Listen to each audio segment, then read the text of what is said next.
Anyong haseyo mga ka-frenzy at ayan na nga po kami po ay pauwi na ng Pilipinas. Nalulungkot nga din po kami at maiiwanan na nga po namin aring bahay naming tinuluyan pati yung mababait naming mga amo. Syempre po masaya din naman kami at makikita na namin yung pamilya namin sa Pilipinas. Sana nga po ay dalangin namin ay kami ay makabalik din eh. Yung mga amo nga po namin ay dinaan pa kami din sa factory ng kamote para daw po kami ay makapagpaalam. Yung amo nga namin nakabantay pa sa labas. Bye, sir! Bye!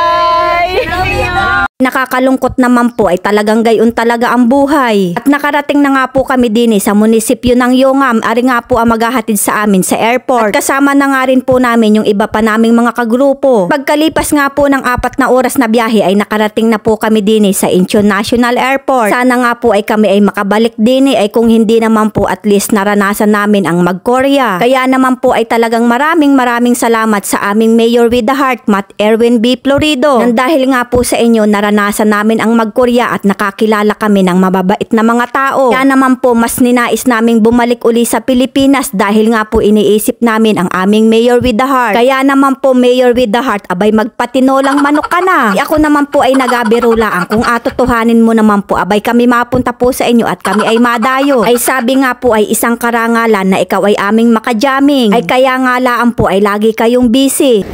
Jeju Air. Ask natin. Sa Jeju Air tayo. Jeju Air. Alam mo ba yung balita? Dito na bumagsak ang aeroplano. Ay, magdasal na kayo. Ay alam naman po ninyo sigurado yung balita sa Jeju Air, yung po baga namang sumabog. Kaya po baga ay medyo kami inakabahan ay basta po ay bahala na sa amin si Lord. At malawak din nga po talaga yung airport nila din at kailangan pa po naming sumakay ng train. Para nga po marating namin yung gate ng aming asakyan na eroplano. At yung mga dala nga po namin bag, ang laman nga laan po niyan ay mga damit, hindi po pasalubong dahil nga po wala na kaming time para bumili. Dahil nga po bago kami umuwi, hindi po talaga kami binigyan ng day off dahil nga po sayang pa daw po yung asahuri namin. Kaya po talagang kami pagod na pagod yan dahil nga po halos wala na rin kaming tulog dahil naglinis muna kami ng aming bahay. At bilin nga po sa amin ng aming amo na bago kami umalis ng bahay ay dapat malinis. So ang gate ng ticket namin 110.